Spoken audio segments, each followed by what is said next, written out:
Hello student, कैसे हैं सभी लोग। स्वागत है आप सभी का आज के सेशन में। स्टार्ट करते हैं आज की खबरों को देखना, जानना, सुनना और समझना। तो देखिए, सबसे पहले इन्वायरमेंट से रिलेटेड न्यूज़ है। आप लोगों ने काफ़ी लंबे समय से जो है इन्वायरमेंट की खबर नहीं पड़ी है, तो आज जो है आज के सेशन में हमें दो इन्वायरमेंट से न्यूज़ देखने को मिलेगी।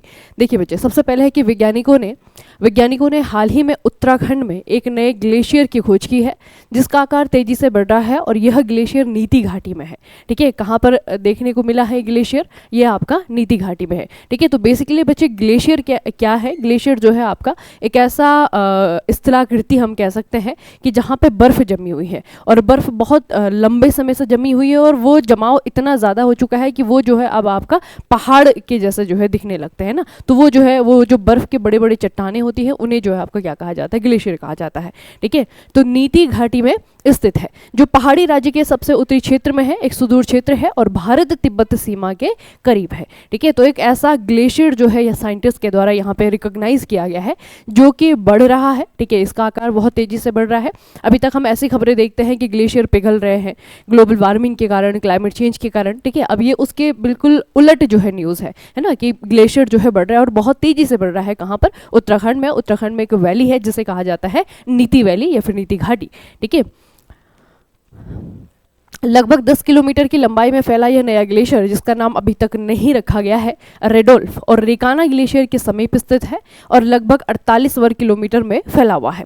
उनका अध्ययन मल्टी टेम्पोरल सैटेलाइट डेटा का उपयोग करके सेंट्रल हिमालय में ग्लेशियर के बढ़ने की अभिव्यक्तियां सैटेलाइट डेटा का उपयोग करके किया गया था। उनके निष्कर्षों से पता चलता है कि ग्लेशियर वर्तमान में बढ़ रहा है। ठीक है, तो बेसिकली बच्चे सैटेलाइट के माध्यम से जो है आपका जो भी डेटा होंगे, जो भी डेटा के बाद में उसका एनालाइज किया गया होगा, उसके बाद से पता लगा है कि यहाँ पे ये जो आकार है ग्लेशियर का वो लगातार बढ़ रहा है। उसके अलावा जब हम उसके इतर बचे, जहाँ हम एक तरफ देखते हैं कि भारत के एक राज्य में एक ग्लेशियर जो है बहुत तेजी से बढ़ रहा है। अगर हम अपने पड़ोसी देशों में देखें, जैसे कि नेपाल है, चाइना में है, वहाँ पे अभी इसी हफ्ते जो है ये खबरें आई हैं कि यहाँ पे कुछ ग्लेशियर ऐसे हैं जो कि गायब होने वाले हैं और उनकी प्रेडिक्शन की जा चुकी है कि ये जो है इस सन में गायब हो जाएगा। ठीक है, तो थोड़ा सा उस खबर को भी हम लोग देख लेते हैं क्योंकि वो भी सिमिलर इसी टाइप की न्यूज़ है। पहला जो आपका ग्लेशियर है वो है याला ग्लेशियर। ठीक है, नेपाल में है याला ग्लेशियर। ये जो है बच्चे बहुत रैपिडली, मतलब बहुत तेजी से जो है श्रिंक हो रहा है और इसे डिसअपियर होने की भविष्यवाणी भी की जा चुकी है। कब तक? साइंटिस्ट के द्वारा कहा गया है कि 2040 तक ये जो पूरा का पूरा बहुत बड़ा ग्लेशियर है याला ग्लेशियर, ये पूरी तरीके से गायब हो जाएगा 2040 आते आते। इससे पहले साइंटिस्ट ने सेम इसी प्रकार की भविष्यवाणी की थी चाइना के लिए। अगर हम चाइना में देखें बच्चों, तो यहाँ पे आपका जो है डागू ग्लेशियर है। ठीक है, Dagu glacier is also critically endangered and projected to disappear by the 2030।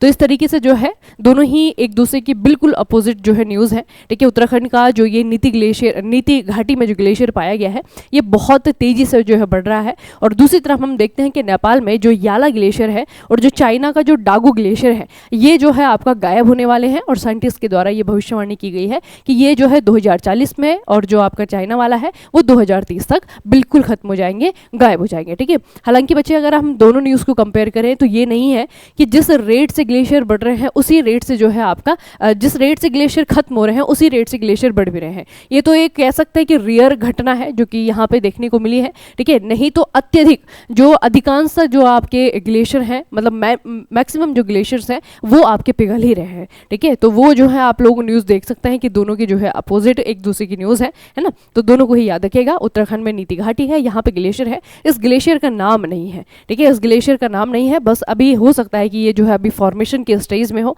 ठीक है, हो सकता है कि आने वाले कुछ दिनों में जो है इसका हम नाम भी पढ़े, लेकिन अभी इसका कुछ नाम नहीं है। इसलिए आपको स्टेट याद रखना है कि उत्तराखंड है और उत्तराखंड में जो पर्टिकुलर जगह है ये भारत और तिब्बत के बॉर्डर पर जगह है। इस जगह का नाम है नीति वैली। ठीक है, नीति घाटी। अगला बच्चे, भारत में निर्मित पहला सर्जिकल रोबोट, इसका नाम है SSI मंत्र। SSI मंत्र महाराष्ट्र के नोबल हॉस्पिटल में स्थापित किया गया है। किधर किया गया है? महाराष्ट्र के नोबल हॉस्पिटल में। ठीक है, तो महाराष्ट्र का जो नोबल हॉस्पिटल है यहाँ पे इसे स्थापित किया गया है और इस रोबोट की खासियत क्या है कि ये भारत में निर्मित, यानी कि पूरी तरीके से इसे बनाया गया है भारत में और ये पहला सर्जिकल रोबोट है, यानी कि सर्जरी कंडक्ट करवाई जाएगी इस रोबोट से। ठीक है, नाम याद रखिएगा SSI मंत्रा। ये बच्चा आपका SSI मंत्रा है। इसके बारे में और शहर स्थित Noble Hospital and Research Centre ने एक महत्वपूर्ण कदम उठाते हुए महाराष्ट्र में पहली बार भारत में निर्मित रोबोटिक प्रणाली स्थापित की है, जो कि एक उन्नत नवाचार है जिसे कि बेहतर रोगी परिणामों के लिए सर्जिकल सटीकता और दक्षता में सुधार करने के लिए डिजाइन किया गया है। ठीक है, तो इसे याद रखना कि महाराष्ट्र में है और ये है आपका Noble Hospital and Research Centre, इनके द्वारा जो है आपका ये बनाया गया है और अपने ही कैंपस में इसे एस्टेब्लिश किया गया है। अगला है SSI मंत्र 3। रोबोटिक सिस्टम में 5 लीन रोबोटिक आर्म्स है। सर्जन्स के लिए बेहतर ऑप्टिक्स है। ऑप्टिक्स के लिए एक इमर्सिव 3D SD हेडसेट है और एक विजन कार्ड है जो कि पूरी सर्जिकल टीम के लिए 3D 4K इमेजिंग प्रदान करता है, जिससे कि बेहतर सटीकता और नियंत्रण सुनिश्चित होती है ना। तो बेसिकली बच्चे इसके जितने भी इक्विपमेंट है, जितने भी पार्ट हैं इस रोबोट के, वो पूरी तरीके से भारत में बनाया गया है और कोशिश की गई है कि इसे जो एडवांस टेक्नोलॉजी है उससे लैस जो है इस मशीन को बनाया जाए। ठीक है, तो ये रोबोट है, याद रखना है आपको कि कहाँ पे इसे लगाया गया है। ये आपका भारत में महाराष्ट्र में, ठीक है, महाराष्ट्र में लगाया गया है। अगली जो न्यूज़ है स्पोर्ट्स से रिलेटेड है। आप लोगों ने कहीं ना कहीं देखा होगा इसे या फिर सुना होगा इसके बारे में। बच्चे खो खो वर्ल्ड कप, ठीक है, ध्यान दीजिएगा थोड़ी सी इस खबर पे। खो खो वर्ल्ड कप पहली बार जो है आपका कंडक्ट करवाया गया है 2025 में। इससे रिलेटेड जो है बहुत सारी खबरें आपको पूछी जाएंगी। एक तो बच्चे पहली बार ये इवेंट हुआ है, ठीक है। दूसरा क्या है कि खो खो का जो खेल है ना, इसे कहा जाता है कि एक क्वेश्चन आता है स्ट्रेटेजी के में कि खो खो का जो खेल है उसे पॉपुलर किसने किया था, फिर इसका शुभारंभ किसके द्वारा किया गया था।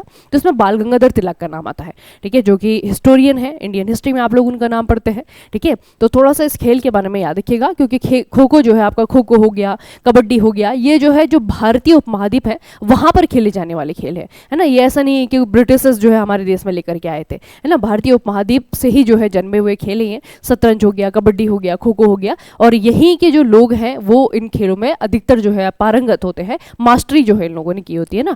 तो यहाँ पे अगर आप लोग देखेंगे तो खो खो का पहला वर्ल्ड कप 2025 इसका पहला एडिशन कंडक्ट करवाया गया, भारत के द्वारा इसे होस्ट किया गया।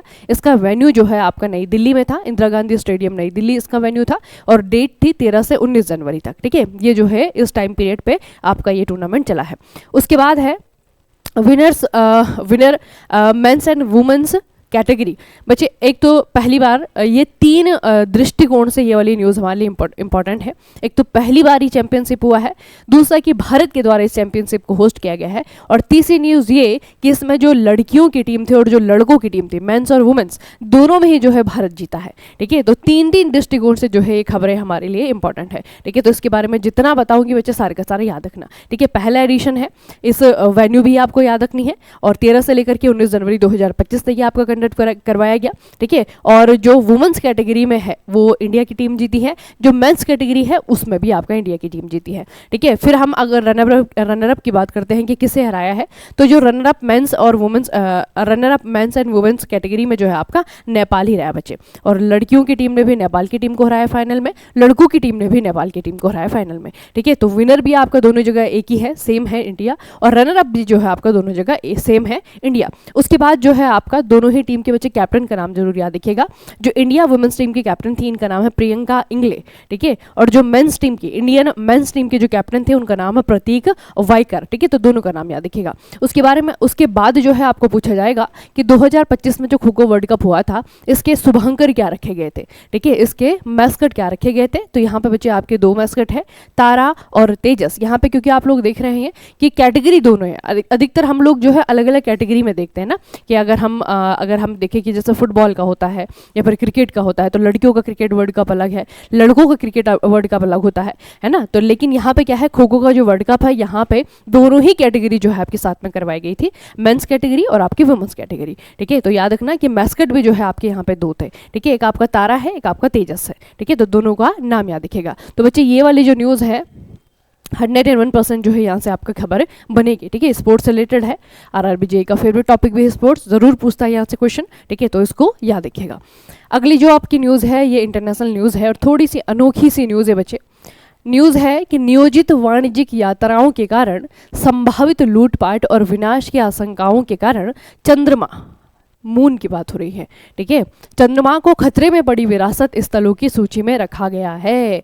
कल ही मैंने आपको एक सिमिलर न्यूज़ बताई थी जिसमें मैंने आपको बताया कि हैदराबाद की जो मूसी नदी है ना, हैदराबाद की जो मूसी नदी है उसके किनारे जो इमारतें हैं वो उसको जो है आपका सेंसिटिव जोन या फिर कह सकते हैं कि एक कमज़ोर साइट के रूप में जो है रिकॉग्नाइज किया गया है ना। तो उसी तरीके से बच्चे आपका ये जो चांद है, अब चांद जो है, चांद के पीछे लगभग हर कंट्री पड़ी हुई है ना, जब से जो है आप लोगों ने अपना चंद्रयान भी देखा होगा। तो इसी तरीके से बच्चे हर कंट्री ये चाहती है कि जो स्पेस टेक्नोलॉजी है उसमें जो है अब नए नए जो क्या कह सकते हैं माइलस्टोन है वो जो है अचीव किए जाए, है ना। और उसमें पहला माइलस्टोन यही आता है कि चांद पे कितने देश गए हैं। हर कंट्री जो है स्पेस टेक में जो भी काम कर रही है, जो भी अपना डेवलपमेंट कर रही है, वो जो है आपका लगातार यही कोशिशें कर रही हैं कि चांद पे जो है पहुंचा जाए। जब वहाँ पे पहुंचेंगे उसके बाद में जो है आपका, जैसे चाइना ने, अभी आप लोगों ने देखा कि चाइना जो है वहाँ से जो चांद की सरफेस की मिट्टी है वो जो है खोद करके धरती में लाया है, उसके बाद में जो है उस पर रिसर्च कर रहा है। अगर सोचिए कि इसी तरीके से हर एक कंट्री जो है पॉसिबल हो पाए हर देश के लिए कि वो चांद पे पहुंच जाए और धीरे धीरे धीरे जो है आपका वो चांद की जो धरती है या फिर चांद के जो भी रिसोर्सेज है उसका भी अगर कंजप्शन शुरू कर दे तो एक तरीके से है, जिस तरीके से पृथ्वी जो है आज खतरे में है उसी तरीके से जो है आपका चांद भी क्या हो जाएगा, खतरे में हो जाएगा ना। तो बच्चे इसीलिए नियोजित वाणिज्यिक यात्राओं के कारण और संभावित लूटपाट और विनाश की आशंकाओं के कारण चांद को क्या किया गया है, खतरे में पड़ी विरासत स्थलों की सूची में रखा गया है, ठीक है। अब थोड़ा सा इस न्यूज़ की बैकग्राउंड भी देख लेते हैं। विश्व स्मारक कोष, कल इस ऑर्गेनाइजेशन का नाम मैंने आपको बताया था, विश्व स्मारक कोष, WMF इसे कहते हैं, वर्ल्ड मॉन्यूमेंट फंड इसे कहा जाता है। ये क्या है, इसकी निगरानी सूची में आमतौर पर पृथ्वी पर कमजोर सांस्कृतिक स्थलों को शामिल किया जाता है, ठीक है। इस वर्ष के चयन में 2022 के बाद से पहला क्वापाक नान एक प्री हिस्टोरियन इंडियन सड़क प्रणाली है, ठीक है। तुर्की में अतांक्या और जापान में नोटो प्रायद्वीप है जो कि भूकंप से क्षतिग्रस्त हो गए थे, ये भी सूची में शामिल किए गए।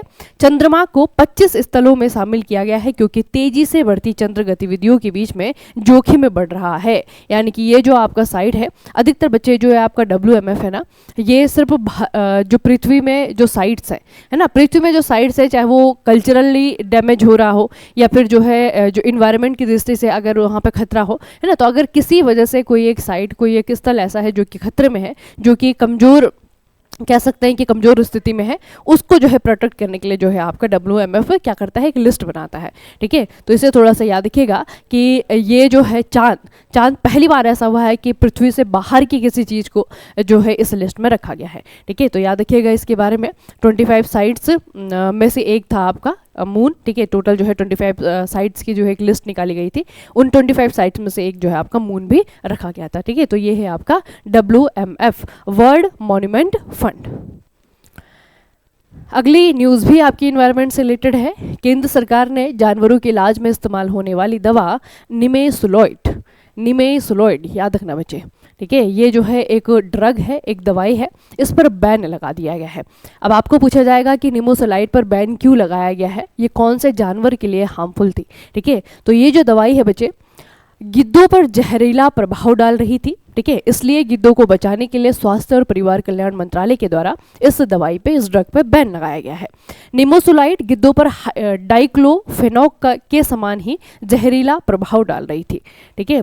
इससे पहले जो है आपकी बहुत सारी मेडिसिन बच्चे ऐसी हैं जो कि इसलिए बैन कर दी गई हैं क्योंकि आप लोगों को पता है कि जो गिद्ध होता है, जो वल्चर है, गिद्ध है, वो ऐसा जानवर है जो कि मरे हुए जानवरों को खाना पसंद करता है ना, मरे हुए जानवरों का भक्षण करता है।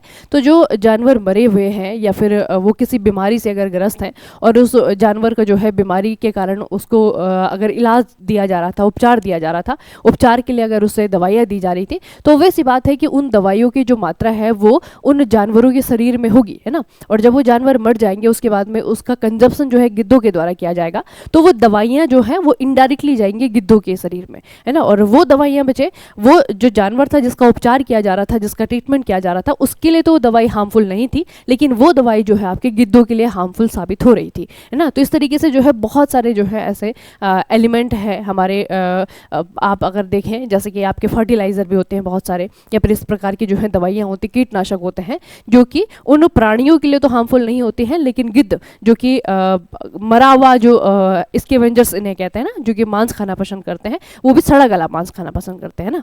तो ये ये जो स्कैवेंजर्स हैं, ये जो आपके वल्चर्स हैं, इनके लिए जो है आपका ये हार्मफुल है। तो यहाँ पे आपको गिद्ध याद रखना है और आपको दवाई का नाम याद रखना है। दवाई का नाम है निमेसुलाइड। ठीक है, हमारा जो परिवार कल्याण मंत्रालय है, स्वास्थ्य परिवार कल्याण मंत्रालय है, इन्होंने इस पर बैन लगाया है।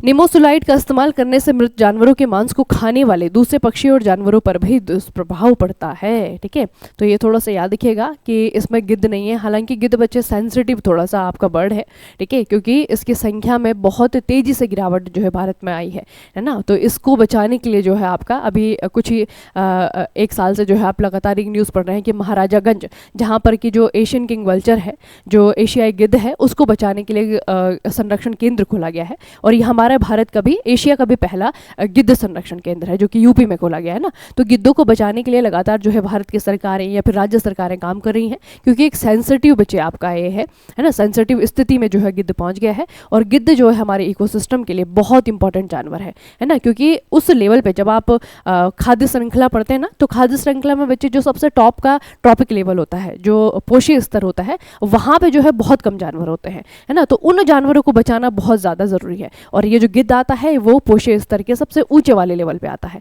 ना। तो क्योंकि ये स्कैवेंजर्स हैं, ये खाते हैं जो जैविक कचरा हम जैसे कहते हैं ना, क्योंकि जो जैविक कचरा है उसको निपटाने के लिए भी तो कोई चाहिए।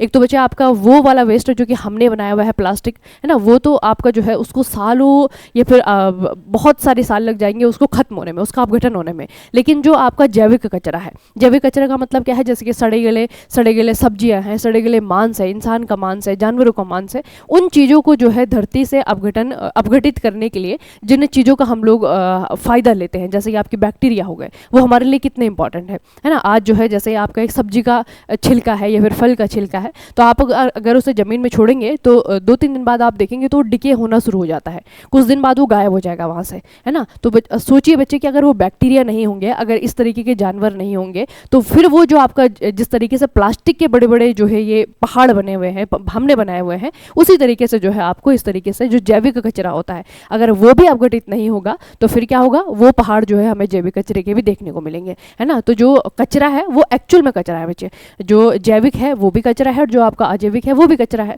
ना। तो लेकिन जैविक कचरे का समाधान के रूप में जो हमारे स्कैवेंजर्स हैं, है ना, इस तरीके के जानवर हैं, इस तरीके के माइक्रो ऑर्गेनिज्म है जो कि पृथ्वी में इनको डिकम्पोज करने के लिए जो है हमारी हेल्प करते हैं, है ना। तो उसी में जो है आपका गिद्ध भी आता है, इसीलिए गिद्ध बच्चे आपका जो है बहुत ज़रूरी जानवर होता है फूड चेन के लिए। तो याद रखिएगा कि गिद्ध को कह सकते हैं कि गिद्ध का जो संरक्षण है उसको उस चीज़ को देखते हुए हमारा जो मंत्रालय है उन्होंने ये डिसीजन लिया है कि निमेसुलाइड जो दवाई का इस्तेमाल होता है जानवरों को ठीक करने के लिए, उनका उपचार करने के लिए, उस पर बैन लगाया गया है।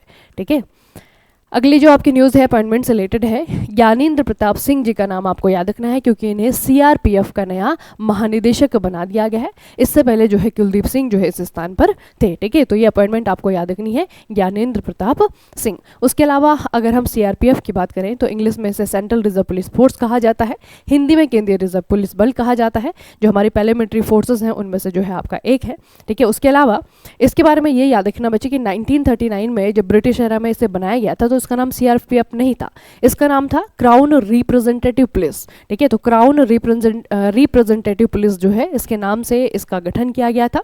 उसके बाद जो है ये 1939 में ही जो है इसकी स्थापना मानी जाती है और इसका हेडक्वार्टर जो है आपका नई दिल्ली में। ठीक है, तो इसे याद रखना कि ये जो है जो हमारे केंद्रीय पैरामिलिट्री फोर्सेस हैं, अर्धसैनिक बल हैं, उनमें से एक है और उसके हेड जो है वो बदल गए हैं, उसके महानिदेशक बदल गए हैं ज्ञानेंद्र प्रताप सिंह। अगली जो न्यूज़ है बच्चे ये इसे हम डिफेंस में भी रख सकते हैं। ठीक है, डिफेंस से रिलेटेड भी है या फिर अगर हम राष्ट्रीय जो खबरें पढ़ते हैं उसमें भी रख सकते हैं। ठीक है, तो लेकिन दोनों ही दृष्टि से जो है न्यूज़ बहुत इंपॉर्टेंट है। न्यूज़ ये है कि भारत और फ्रांस के द्वारा दोनों के सहयोग से, ठीक है, इन दोनों के द्वारा विकसित Trojan 155 mm towed artillery gun system. ठीक है, गन सिस्टम का मतलब क्या है, बंदूक। ठीक है, तो ये जो गन सिस्टम है इसको अर्मेनिया से निर्यात ऑर्डर मिला है। ठीक है, तो ये जो है ये जो गन सिस्टम है इसका नाम है ट्रोजन। ये जो है बनाई है, डेवलप की गई है किसके द्वारा, भारत और फ्रांस के सहयोग से, दोनों के द्वारा जो है इसे डेवलप किया गया है। ठीक है, और इसको जो है क्या मिला है, इसको एक ऑर्डर मिला है। अब इसको जो है खरीदा जाएगा या फिर हम कह सकते हैं अपनी तरफ से कि हम इसे इसे बेचेंगे, किसे बेचेंगे, आर्मेनिया को बेचेंगे बच्चे, ठीक है, इसे थोड़ा सा याद रखना। अब इस गन सिस्टम की अगर हम बात करें तो ये 150 mm 52 calibre towed gun system है, जिसमें कि जिसे लार्सन एंड टुब्रो LNT और KNDS फ्रांस के द्वारा संयुक्त रूप से विकसित किया गया है और भारत में जो है इसे डेवलप किया गया है, निर्मित किया गया है, ठीक है। तो आर्मेनिया जो है एक एशियन कंट्री है और ये इसे खरीदने वाला है, पहला खरीदार के रूप में जो है आर्मेनिया हमें मिला है। अब थोड़ा सा फ्रांस की बात करते हैं बच्चे, क्योंकि फ्रांस जो है वैसे भी ये जो आपका पेरिस ओलंपिक हुआ है उसके कारण भी चर्चाओं में रहा है ना। तो फ्रांस को हम बहुत बार जो है नक्शे पे देख चुके हैं, एक बार दोबारा से मैं आपको बता देती हूँ। ये जो बाउंड्री है आपकी, ये पूरी की पूरी जो है आप लोग देख रहे हैं फ्रांस, ठीक है, ये है आपका फ्रांस। फ्रांस की जो बाउंड्री है बच्चे वो अधिकतर जो यूरोपियन कंट्री है, यूरोपीय देश है, तो यूरोपियन कंट्री से जो है इसकी बाउंड्री मैच करती है। स्पेन है, इधर आप देखेंगे तो बेल्जियम है, इधर आपका लग्जमबर्ग है, यहाँ पे जो है आपका जर्मनी है, इधर आपका स्विट्जरलैंड है, इधर आपका इटली है ना। तो ये जो है सारे के सारे यूरोपियन कंट्री है। लेकिन फ्रांस को कभी भी जो उसकी स्थल वाली बाउंड्री है उनके लिए नहीं पूछा जाता है, फ्रांस को पूछा जाता है जो उसकी वाटर बॉडीज़ के साथ में बाउंड्री बनती है। अगर आप लोग देखेंगे ध्यान से तो बच्चे इसकी जो ज़्यादातर बाउंड्री है, इधर देखिए ये आपका नॉर्थ अटलांटिक सी है, इसे जो है बे ऑफ बिस्के कहा जाता है, ठीक है। एक पूछा जाता है इसे इंग्लिश चैनल के लिए कि जो इंग्लिश चैनल है वो कौन कौन से देशों के बीच में है, तो फ्रांस है, ये आपका यूनाइटेड किंगडम है, यूके के बीच में है, ठीक है। अब थोड़ा से आप नीचे आएंगे तो यहाँ पे जो है आपका मेडिटेरियन सी है, ठीक है, ये आपका भूमध्य सागर है। तो इसकी जो वाटर बॉडी के साथ में जो बाउंड्री बनती है उसके कारण इसे बहुत पूछा जाता है। तो याद रखना फ्रांस एक यूरोपियन कंट्री है, कैपिटल इसकी पेरिस में है और इसकी जो है 3 वाटर बॉडी अगर आप लोग ध्यान से देखेंगे, ऊपर जो है आपका इंग्लिश चैनल है, इधर जो है नॉर्थ अटलांटिक ओशियन है, ठीक है, और नीचे की तरफ आपका मेडिटेरियन सी है, भूमध्य सागर है। इन तीनों के साथ में इसकी बाउंड्री बनती है, ठीक है। चलिए अब आते हैं छोटी खबर पे। छोटी खबर में जो पहली खबर है ये काफ़ी इंटरेस्टिंग न्यूज़ है, ठीक है, आप लोगों को पता होना चाहिए बच्चे। हमारे जो केंद्रीय सड़क परिवहन राजमार्ग मंत्री हैं नितिन गडकरी साहब, इन्होंने घोषणा की है। इन्होंने क्या कहा है, सड़क दुर्घटना में पीड़ितों की मदद करने वालों के लिए इनाम राशि में वृद्धि की घोषणा की है, ठीक है। तो अगर कोई व्यक्ति जो है सड़क में किसी भी दुर्घटना में दुर्घटनाग्रस्त हो जाता है और उसे किसी दूसरे व्यक्ति के द्वारा बचाया जाता है तो उस पर जो है पुरस्कार दिया जाएगा। पहले भी दिया जाता था लेकिन जो अमाउंट है उसे जो है इंक्रीज किया गया है। हाल ही में हुए दुर्घटना कर्मों के अनुसार सरकार दुर्घटना पीड़ितों की मदद करने वाले नेक लोगों के लिए इनाम राशि को 5 गुना बढ़ा करके 25,000 रुपये करेगी। वर्तमान में नेक लोगों के लिए इनाम राशि केवल 5,000 रुपये थी, इसीलिए कोई हेल्प नहीं कर रहा था, ठीक है। तो अब जो है बच्चे ये जो 5,000 है इसे जो है 5 गुना बढ़ा दिया गया है। 25,000 रुपये जो है उन लोगों को दिए जाएंगे जो कि एक्सीडेंट से जो लोग पीड़ित हैं, है ना, सर्वाइवल है, उनको बचाने के लिए जो है पैसा दिया जाएगा। तो ये न्यूज़ जो है काफ़ी इंटरेस्टिंग है, याद रखिएगा। पहले 5,000 रुपये दिए जाते थे, अब जो है 25,000 रुपये देने की घोषणा की गई है। किसने की है, हमारे जो सड़क परिवहन मंत्रालय के मंत्री जी हैं उनके द्वारा की गई है, ठीक है। अगली खबर, अगली न्यूज़ है इंडीचिप सेमीकंडक्टर्स और जापान की योता माइक्रो टेक्नोलॉजी, इन्होंने भारत की पहली निजी सेमीकंडक्टर निर्माण सुविधा स्थापित की है। बच्चे से याद रखना, ठीक है। ये 2 कंपनियां हैं, एक आपके इंडीचिप सेमीकंडक्टर्स है और दूसरी जो है आपकी जापान की कंपनी। तो बेसिकली इन दोनों ने मिल करके जो है आपका गुजरात में, ठीक है, कहाँ पे, गुजरात में पहली निजी सेमीकंडक्टर निर्माण सुविधा स्थापित की है, ठीक है। निजी का मतलब क्या है, प्राइवेट, है ना। तो प्राइवेट कंपनी है जो कि सेमीकंडक्टर बनाएगी, सेमीकंडक्टर निर्माण सुविधा है और इसे जो है आपका यहाँ पे बनाया गया है। तो भारत की पहली प्राइवेट निजी पहली जो है प्राइवेट सुपर कंडक्टर बनाने वाली जो है आपकी यूनिट है, ठीक है, कहाँ पे, गुजरात में जो है इसे स्थापित किया गया है। अगली जो न्यूज़ है बच्चे ये अवार्ड से रिलेटेड है, थोड़ा सा ध्यान से इसे देखिएगा।